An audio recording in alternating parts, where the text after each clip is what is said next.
itu kendala kita yang selalu menjadi apa ya, menjadi problem bagi kita, yaitu adalah plagiasi. Nah, kita selalu disuruh plagiasi, dan plagiasinya itu rata-rata selalu cukup tinggi, apalagi kalau teman-teman mahasiswa di awal-awal semester itu selalu plagiasinya selalu tinggi. Bukan cuma di semester awal, mahasiswa semester akhir pun selalu merasakan hal yang demikian dalam penulisan skripsi ataupun artikel jurnal. Itu selalu keluhannya adalah di plagiasinya yang tinggi. Nah, salah satu cara atau taktik untuk mengatasi yang namanya plagiasi yaitu adanya parafrase. Nah, itulah yang akan kita bahas tuntas hari ini bersama dua pemateri kita yang tentunya profesional di bidangnya, yaitu Pak Abdi Enal Wahyudi dan Pak Dr. Ismail Sorteweke. Mungkin untuk kesempatan pertama saya persilahkan dulu ke Pak Abdi Enal Wahyudi. Saya persilahkan, Pak. Oke, sebelumnya bisa dulu kan masih jadi host. Oh ya.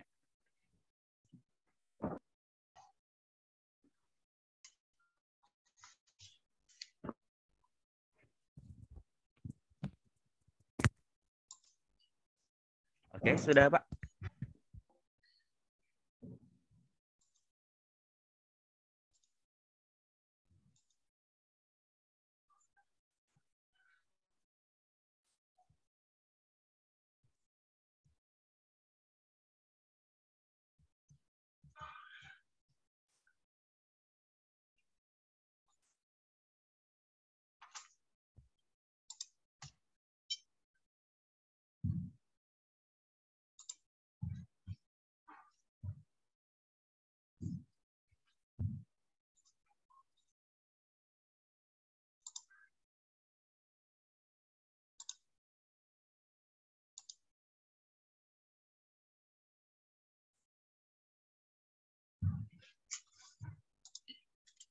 Baik, terima kasih.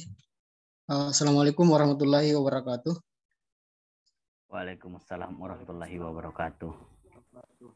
Jadi, saya ucapkan banyak terima kasih karena diundang sebagai narasumber dalam rangka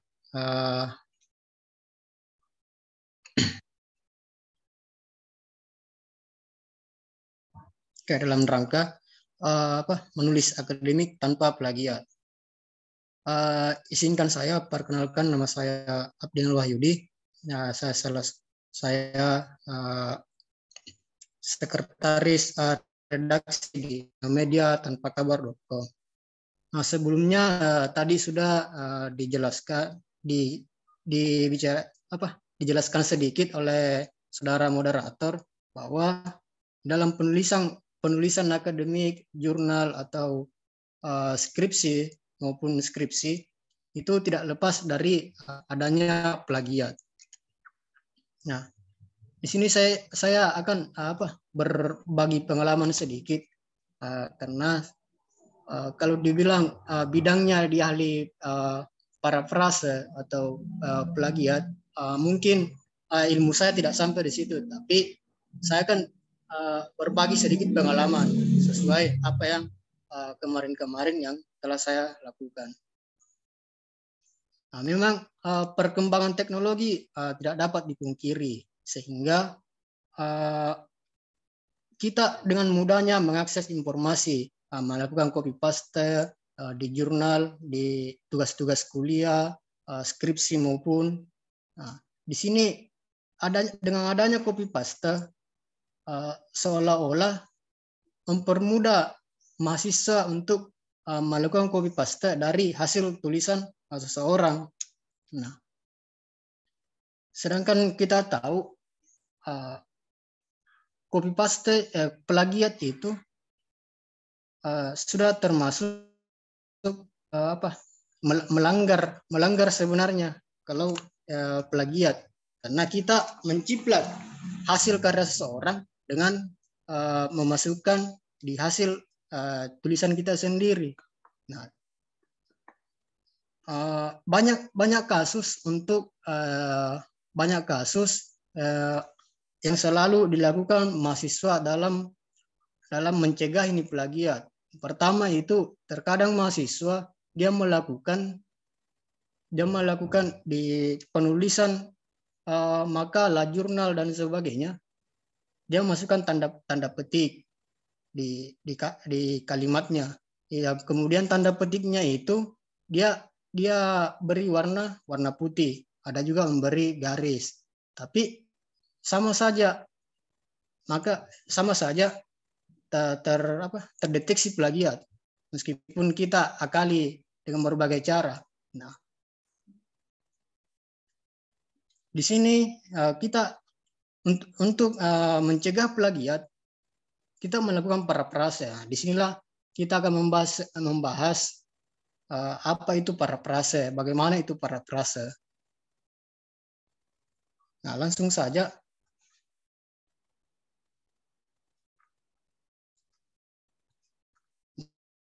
Nah, secara parafrase itu secara etimologis, kata parafrase itu dari bahasa Yunani, itu parafrasein. Bahasa Latinnya disebut paraphrasis, yang artinya ekspresi tambahan.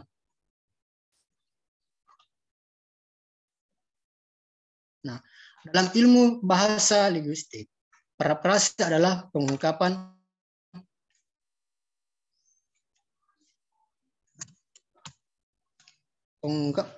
kembali.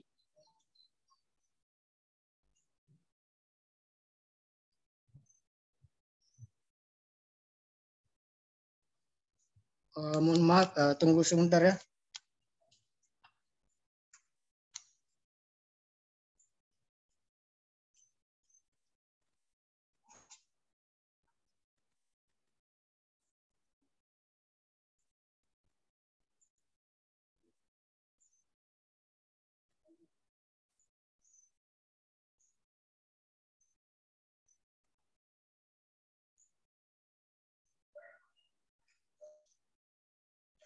Ya, baik, mohon maaf sebelumnya.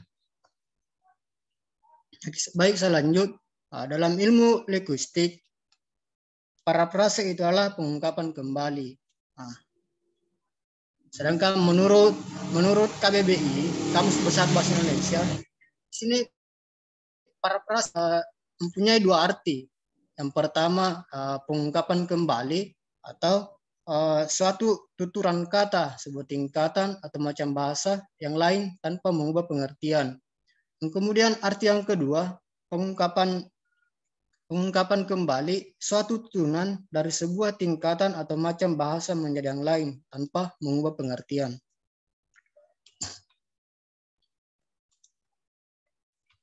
Nah,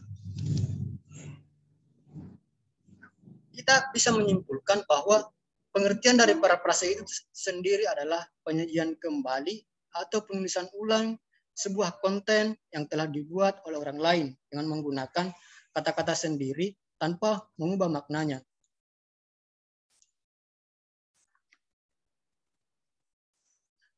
Di sini ciri-ciri dari parafrase.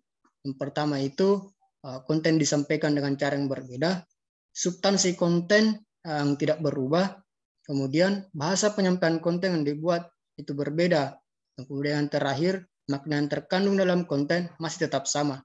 Artinya makna yang terkandung dalam konten masih tetap sama, kita merujuk dari pengertian sebelumnya, yaitu parafrase itu tidak merubah kata tapi tidak merubah maknanya.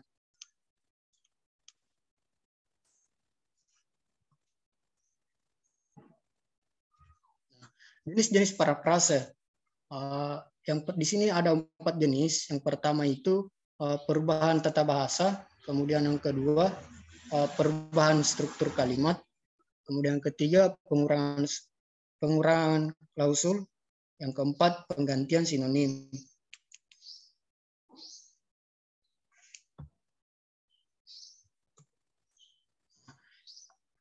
Jenis yang pertama itu perubahan tata bahasa. Perubahan tata bahasa. Di sini perubahan tata bahasa itu saya mengambil contoh yang kalimat aslinya itu wanita itu berlari dengan cepat melewati garis finish dan meraih kemenangan lagi. Nah, Hasil parafrase yang saya lakukan di sini, wanita cepat itu kembali meraih kemenangan setelah dia berlari melewati garis finish.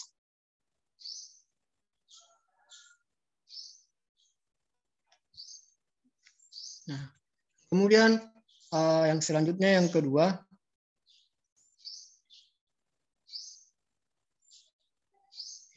itu perubahan struktur kalimat. Perubahan struktur kalimat di sini pada jenis parafrase ini terjadi perubahan struktur kalimat. Misalnya kalimat aktif menjadi kalimat pasif atau sebaliknya. Parafrase dengan mengubah struktur kalimat dapat dilakukan untuk mencerminkan interpretasi seorang penulis terhadap konten aslinya. Contoh yang saya angkat di sini, anak-anak anjing yang terlantar itu diadopsi oleh beberapa orang yang baik hati dalam kegiatan Puppy Drive. Parafrase atau parafrasanya yaitu pada kegiatan Puppy Drive, beberapa orang berhati baik telah mengadopsi anak anjing yang terlantar.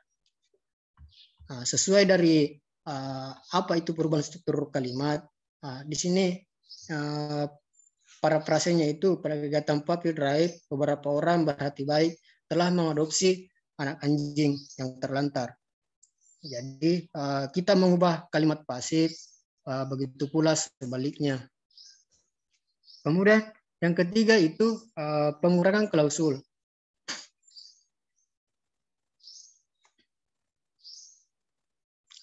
Pengurangan klausul itu jenis parafrase yang mengurangi jumlah klausa dalam sebuah kalimat dengan memasukkan frase ke dalam kalimat.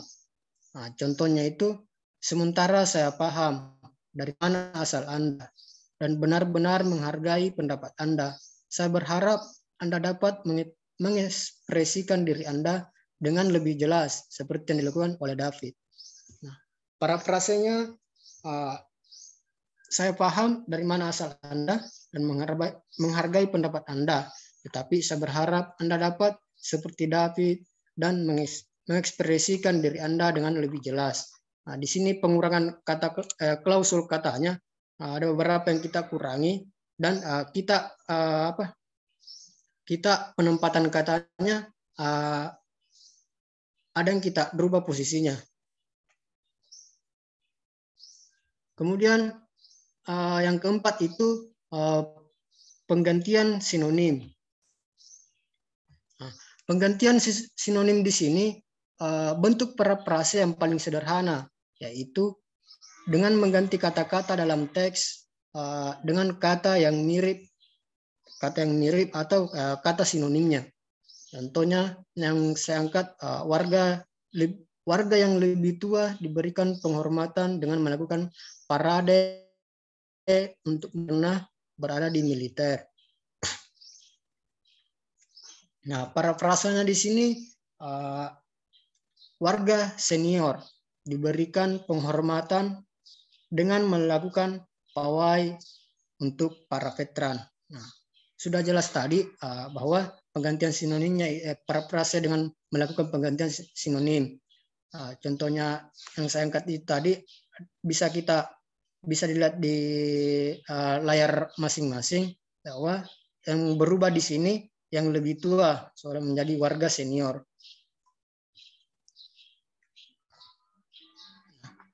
Ini ada beberapa contoh parafrase. Di contoh parafrase itu pada saat kita melakukan parafrase, kita bisa melakukan parafrase paragraf dan parafrase kalimat. Jadi bisa juga kita lakukan parafrase perkataannya. Perkataannya itu contohnya misalnya adalah kan itu adalah bisa kita rubah sinonimnya atau merubah dan mengganti dengan cara merupakan kalau perkata. Di sini saya cuma membahas dua contoh parafrase, yaitu parafrase pada kalimat dan parafrase pada paragraf. Yang pertama itu parafrase pada kalimat.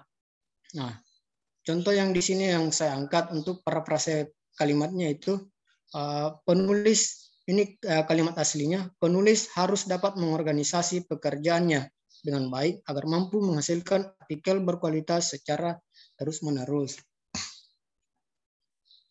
Kemudian hasil dari parafrasenya itu untuk dapat menciptakan konten yang berkualitas secara rutin, seorang penulis perlu mengorganisasi tugasnya dengan baik. Nah, kemudian contoh parafrase pada paragraf. Nah, kalimat aslinya itu blogger sering berlebihan dalam menggunakan kata kunci tertentu dalam artikel. Akibatnya, seringkali pembaca merasa tidak nyaman ketika membaca kata kunci yang disebutkan secara berulang-ulang dalam artikel tersebut. Oleh sebab itu, blogger harus berusaha untuk membatasi jumlah kata kunci yang sama dalam menulis artikel. Nah, hasil parafrasenya itu saat membuat artikel blog, ternyata masih banyak blogger yang mempraktikkan penggunaan seperti inilah yang dulunya dianggap baik, tetapi pada kenyataannya hal tersebut seringkali membuat pembaca merasa tidak nyaman. Nah, pada dasarnya tujuan visitor pembaca sebuah artikel adalah untuk mendapatkan informasi pengetahuan, sehingga blogger harus mempertimbangkan untuk meminimalisir penggunaan kata yang sama secara berulang-ulang. Nah, itulah tadi dua contoh pada saat melakukan parafrase. Ada parafrase kalimat dan ada parafrase paragraf. Nah, di sini juga ada beberapa yang tidak bisa kita parafrasekan. Yang pertama itu daftar isi. Nah, daftar isi itu kita tidak bisa parafrasekan. Begitu pula daftar pustaka dan rumus. Karena kenapa saya katakan tidak bisa diparafrasekan? Karena ini sudah ketetapan. Nah, jadi di dalam pada saat kita telah melakukan parafrase, nanti itu kita akan lakukan pengecekan bahwa berapa persen dan berapa persen hasil dari tulisan kita sendiri. Nah, untuk daftar pustaka dengan rumus maupun daftar isi, pada saat kita melakukan cek plagiat, itu secara otomatis akan terdeteksi plagiat. Nah, pada saat melakukan pengecekan di pengecekan akun Turnitin itu, di situ nanti ada yang bisa kita ada settingannya untuk melakukan tes plagiat.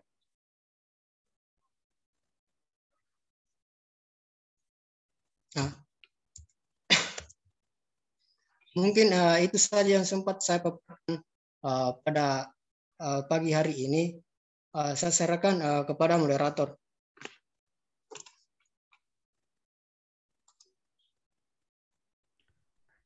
Baik, terima kasih atas penyampaian materi yang diberikan oleh Pak Enal. Saya serahkan kepada peserta ya. Apakah ada ya hal-hal yang ingin ditanyakan terkait kepenulisan, bagaimana mencegah plagiasi atau dengan cara parafrase tadi yang dijelaskan oleh Pak Enal. Bagaimana Bapak Ibu dan teman-teman mahasiswa, ada yang ingin ditanyakan? Saya persilahkan. Bisa tulis di chat box atau langsung menyalakan mic-nya untuk menanyakan langsung ke Pak Enal.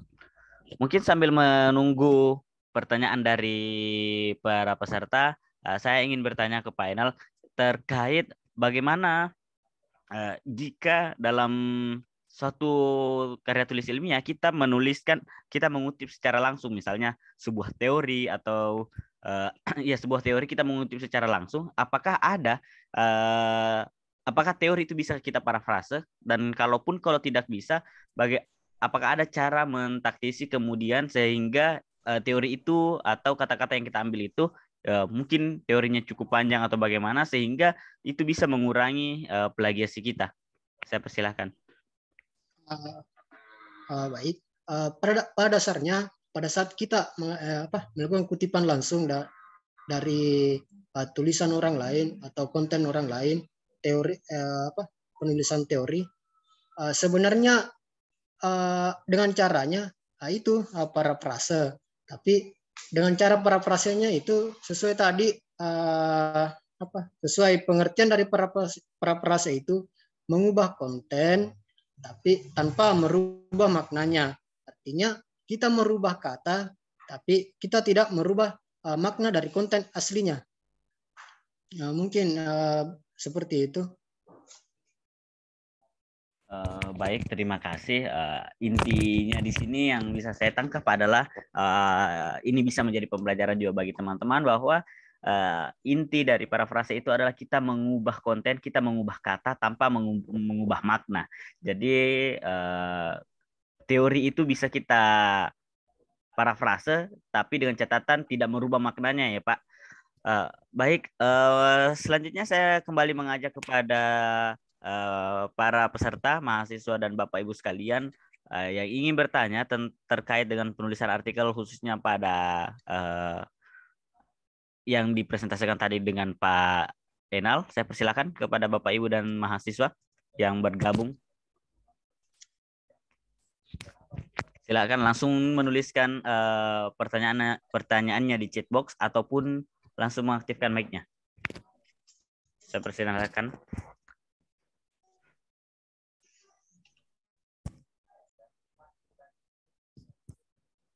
Yang selanjutnya mungkin Pak Enal, di sini dalam melihat plagiasi atau mengecek plagiasi kita, apakah ada beberapa opsi yang bisa di mana kita bisa cek itu? Apakah hanya Turnitin atau ada opsi-opsi lain, Pak?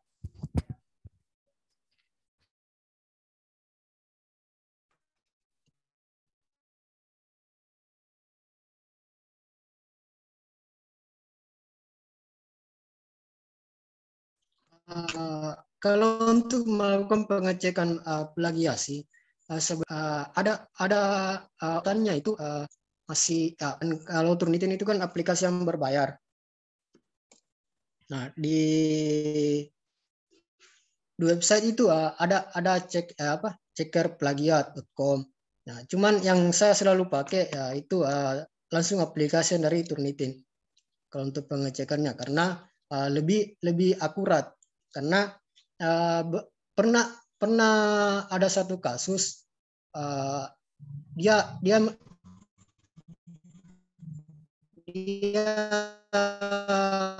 perlihatkan ke saya dia melakukan pengecekan plagiat itu di cekerplagiat.com. Hasilnya itu tulisannya itu terdeteksi sebanyak 75%. Setelah saya cek tulisannya di Turnitin pakai akun Turnitin, saya hanya itu 35% kalau tidak salah. Jadi perbedaannya itu cukup jauh. Jadi saya sarankan kepada teman-teman pada saat ingin melakukan pengecekan bisa langsung di aplikasi Turnitin sendiri. Karena tingkat keamanan online. Mungkin seperti itu Pak Akmal. Baik, terima kasih. Jadi sarannya adalah langsung menggunakan aplikasi Turnitin. Namun di sini aplikasi Turnitin itu tentunya harus berbayar terlebih dahulu. Ada opsi-opsi lain mungkin bagi teman-teman yang ingin cek terlebih dahulu sebelum ke Turnitin, yaitu bisa opsinya tadi cekerplagiat ya Pak.com. Iya. Cekerplagiat.com. Jadi bisa, itu gratis Pak? Ya gratis itu dia website. Oke, website. Gratis. Namun kekurangannya itu dia terkadang kurang akurat ya Kak. Bisa sampai perbedaannya sangat jauh, 2-3 kali lipatnya dengan Turnitin. Baik, itu sekali lagi saya mengajak Bapak, Ibu, dan teman-teman sekalian yang ingin memberikan pertanyaan kepada Pak Bienal terkait materi plagiasi ini, saya persilahkan. Mungkin sambil berbagi juga, Pak, saya pernah mendampingi suatu teman dalam cek plagiasi skripsinya, itu bahkan dia dapat sampai 85%. 85% plagiasi. Nah, 85% plagiasi dan itu dicek di akun Turnitin. Namun kemudian setelah kita adakan parafrase, cuma seharian kita parafrase itu cuma turun sekitar 15%. Dan uniknya lagi ini parafrasenya itu dia terkena juga semua bagian pembahasan di bagian pembahasan skripsinya di bab 4. Padahal itu di bab 4 kebanyakan diketik sendiri tanpa ada copy paste dari artikel lain ataupun karya tulis yang lain. Bagaimana cara mentaktisi seperti itu, Pak? Kalau ada kasus seperti itu. Sebenarnya saya juga sering mendapat kasus seperti itu. Bahkan yang tadi saya sudah jelaskan juga dalam pengecekan tulisan atau skripsi di akun Turnitin itu seperti tadi yang saya katakan bahwa secara otomatis daftar isi maupun daftar pustaka itu otomatis terbaca plagiat. Nah, untuk teori di dalam skripsi teori maupun bab 4-nya itu yang pembahasan kita sendiri, yang kita ketik sendiri. Cuma yang jadi persoalan di sini pada saat kita pengecekan, terkadang memang kita mendapat kata yang terdeteksi plagiat pada saat kita melakukan plagiat, meskipun itu tulisan kita sendiri. Cuman ada beberapa kata yang sebenarnya telah dipakai oleh orang lain. Kemudian dia melakukan pengecekan. Yang lebih parahnya lagi, pada saat kita melakukan pengecekan, memang ada di aplikasi Turnitin itu ada settingan berapa persen kata-kata umum yang bisa kita deteksi sebagai dia plagiatnya. Nah, saya juga pernah begini, di skripsi saya, waktu jurnal saya, pada saat itu saya sudah submit, saya sudah upload.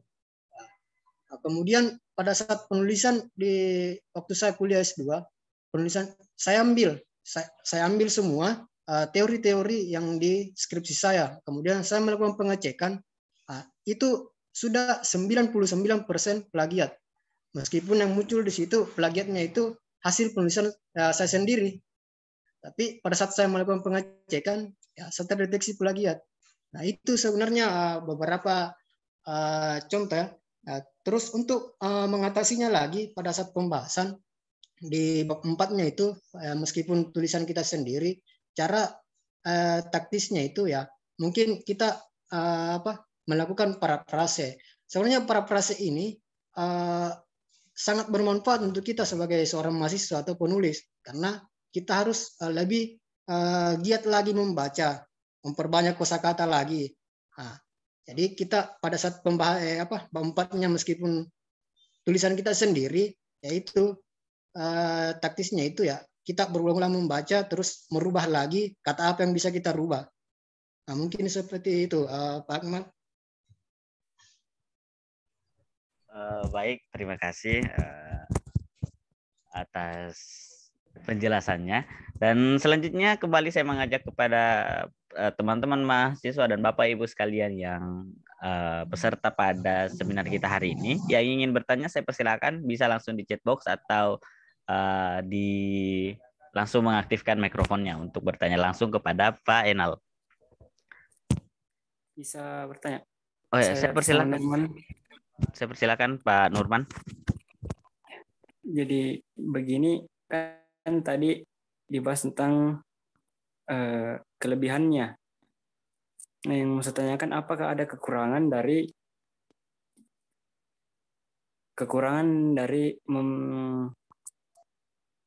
parafrase ini? Mungkin cukup sekian pertanyaan saya. Saya kembalikan.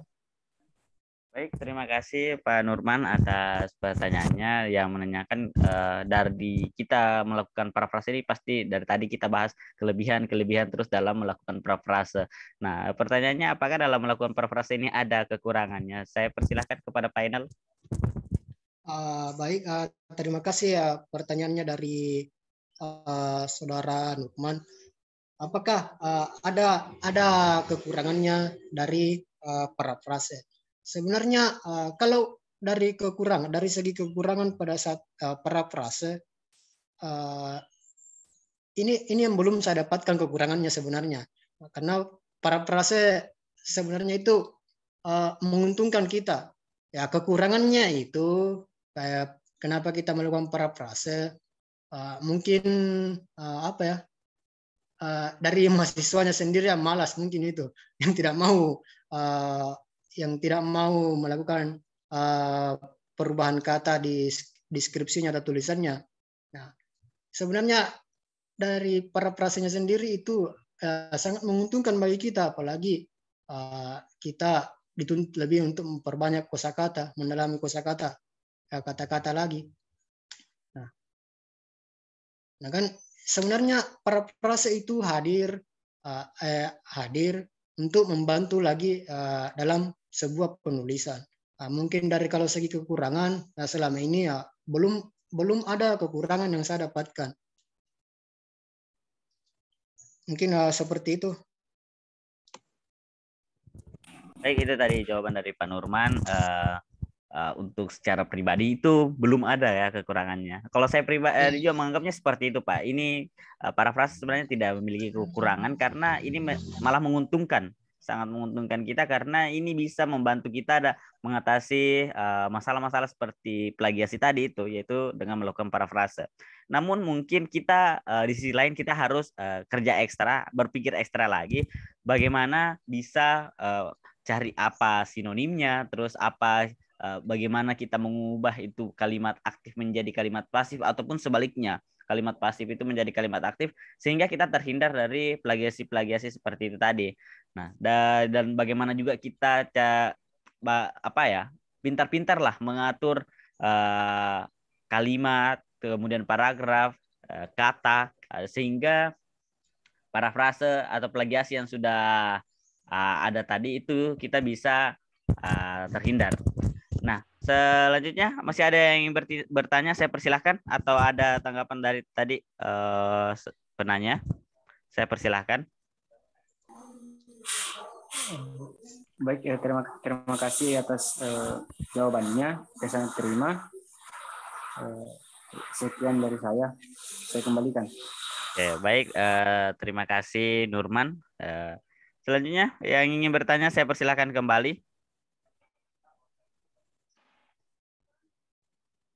Sambil menunggu pertanyaan selanjutnya dari para peserta yang lain, saya ingin menanyakan ke Pak Enal, apakah ada batas minimum ya, maksimal ataupun minimalnya atau idealnya lah, berapa persen plagiasi yang ideal untuk suatu karya tulis ilmiah, Pak?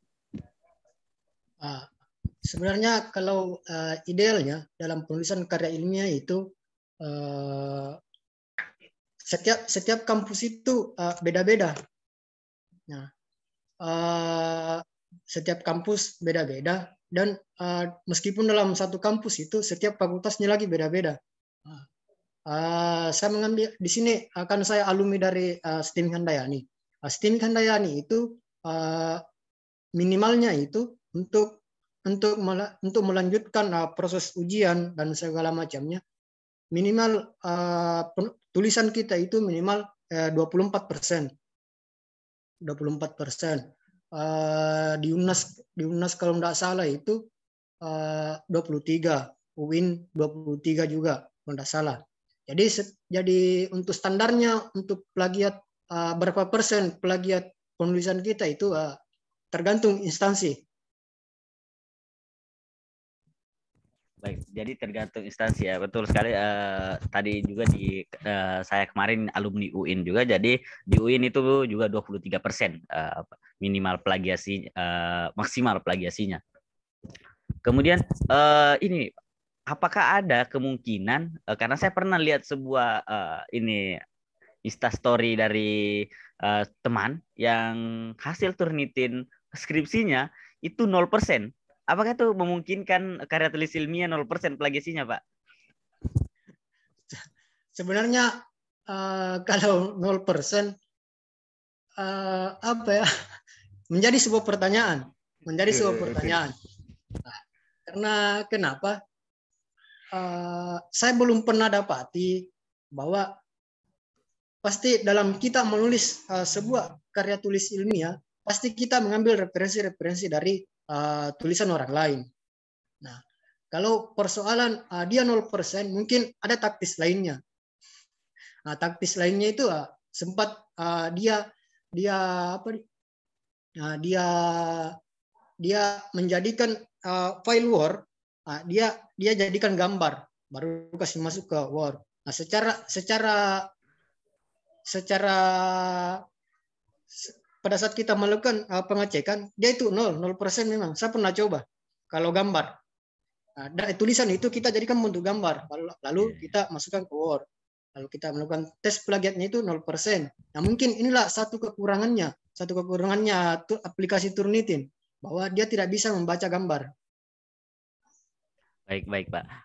Karena saat saya lihat itu saya juga cukup kaget, kenapa bisa sampai 0% plagiasinya. Jadi saya konfirmasi bilang, ini betul atau editan atau yang mana, bilang, ya ini betul Mas, plagiasi skripsi saya 0%. Percaya tidak percaya sih juga bisa ada plagiasi ini, malah skripsi yang bisa sampai 0%. Bahkan saya pada saat tes Turnitin skripsi saya, bahkan judul saya itu ada yang kena plagiasi. Misalnya contoh kata aljabarnya. Kebetulan saya dari matematika, jadi kata aljabar kan ini sudah sangat umum digunakan orang dalam karya tulis ilmiah tentunya. Jadi kata aljabar itu di judul saya juga terdeteksi plagiasi. Jadi saya percaya tidak percaya dengan hasil Turnitin teman saya itu yang sampai 0%. Nah, jadi mungkin salah satu yang dia lakukan mungkin bisa seperti yang disebutkan Pak Enol tadi, dia mengubah Word itu dalam bentuk gambar, kemudian dia masukkan ke dalam aplikasi Turnitin. Karena memang Turnitin sepertinya tidak membaca gambar ya. Ya, dia tidak membaca gambar, Pak. Iya. Selanjutnya Pak, sebelumnya saya persilakan kepada yang lain, Bapak Ibu dan mahasiswa yang lain, jika ada yang ingin ditanyakan terkait penulisan karya tulis ilmiah ataupun plagiasi dan Turnitin dan juga parafrase. Saya persilakan kepada para peserta.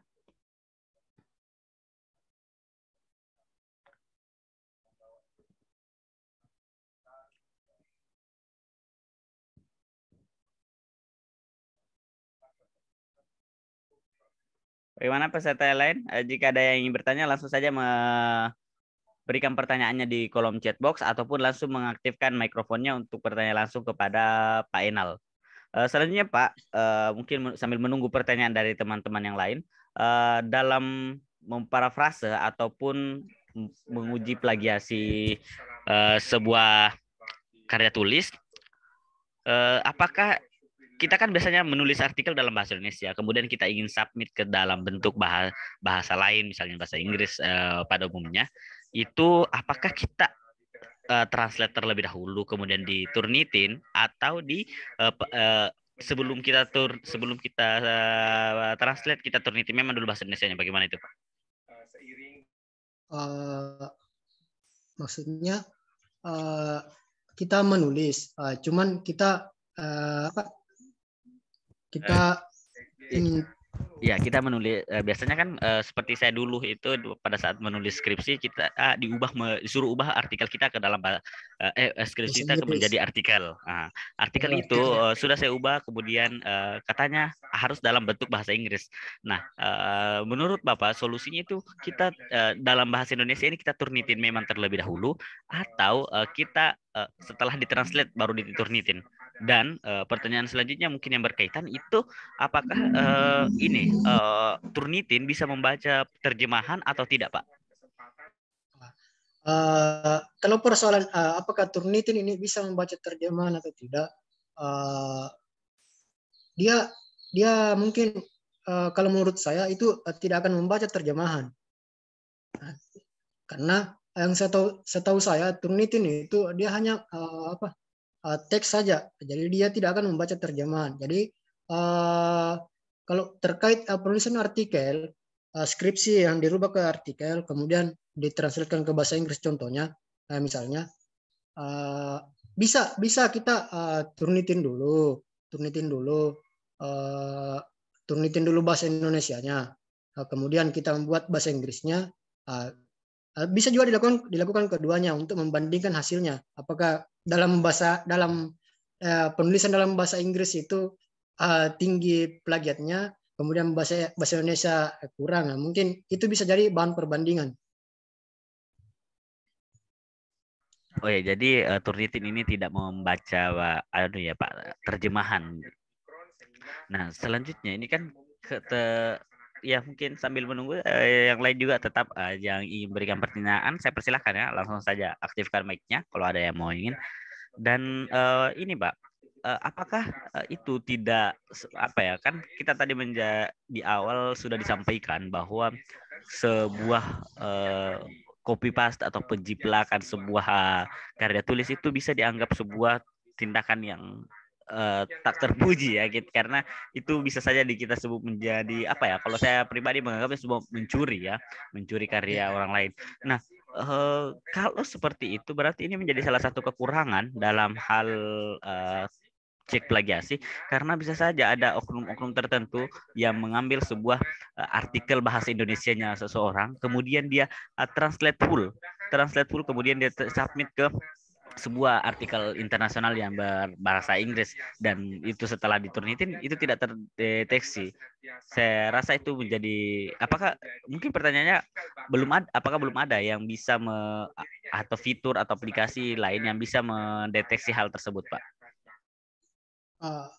Kalau untuk aplikasi atau sebagai macam untuk mengatasi hal tersebut, saya kira mungkin belum ada, karena kalau Turnitin saja seperti tadi yang saya bahasakan bahwa Turnitin itu dia hanya membaca teksnya. Persoalan bahasa atau bagaimananya itu dia tidak akan baca. Maksudnya dia tetap baca, kalau persoalan bahasa dia akan tetap baca. Cuman tadi saya katakan bahwa yang perbedaannya di sini dia tidak menetapkan dia itu mau bahasa apa, tetap dia akan baca. Jadi tadi yang saya bilang mungkin kita melakukan dua penulisan. Yang satu itu tulisan bahasa Indonesia, kemudian selanjutnya itu bahasa Inggris. Nah, kita cek dua-duanya. Apakah ini hasilnya akan sama atau tidak. Nah, mungkin ya ini sedikit Ini sedikit ilmu lagi yang akan saya cari kembali lagi untuk perbandingannya, karena sebelumnya saya tidak pernah melakukan seperti itu. Saya juga sering melakukan pengecekan dalam bentuk bahasa Inggris. Nah, dia hasilnya muncul. Tapi saya tidak pernah melakukan tes plagiat dari terjemahannya dari bahasa Inggris tersebut. Ya mungkin sebentar setelah ini saya akan coba. Begitu mungkin Pak Akmal. Baik, terima kasih atas jawabannya. Selanjutnya mungkin tes. Selanjutnya mungkin saya ini tanyakan lagi terakhir, dan saya masih mengajak Bapak Ibu sekalian untuk memberikan pertanyaan jika ada yang ingin ditanyakan terkait parafrase kepada Pak Enal. Bisa, di sini saya lihat tadi Bapak ini kebetulan juga adalah sekretaris redaksi dari tampakabar.com. Ingin saya tanyakan apakah dalam hal menulis berita ataupun rilis-rilis begitu tetap diadakan turnitin atau tidak, Pak, dalam dunia jurnalistik, Pak? Kalau sebenarnya kalau dalam tulisan jurnalistik itu perlu atau tidaknya kita melakukan turnitin, pada dasarnya itu sebenarnya perlu sebenarnya untuk pengecekannya. Cuman yang sekarang kan kalau di dunia jurnalistik itu siapa yang cepat memposting berita atau semacamnya, yang pertama, kemudian kita kedua, ketiga. Tapi kontennya itu sama persis, artinya kita sudah jelas menciplak karya seseorang. Jadi pelajaran juga untuk semua, untuk kalau ada di sini jurnalis, mungkin dipahamilah sedikit, dirubahlah konten-kontennya sedikit.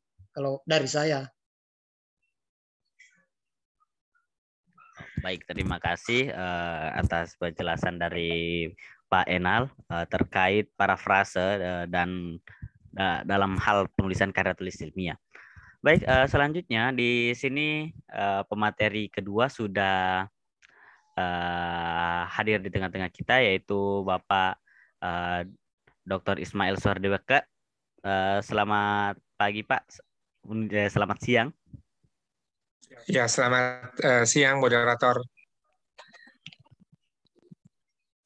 Baik, selanjutnya mungkin karena kalau sudah tidak ada pertanyaan dari Bapak Ibu terkait parafrase dengan Pak Enal, kalaupun sebentar ada pertanyaan kembali, bisa disimpan pertanyaannya, nanti di akhir sesi kita bisa tanyakan kembali. Mungkin selanjutnya saya persilakan ke Bapak Dr. Ismail Suhardeweke. Beliau ini adalah dosen di IAIN Sorong. Tentunya karya tulis ilmiahnya itu sudah sangat banyak, bahkan sudah sangat banyak yang menembus Scopus. Jadi beliau ini sudah sangat handal dalam hal parafrase. Mungkin saya persilakan kepada Bapak Ismail Suhardeweke. Terima kasih, moderator. Bismillahirrahmanirrahim. Assalamualaikum warahmatullahi wabarakatuh. Alhamdulillah wa syukrillah wa la haula wa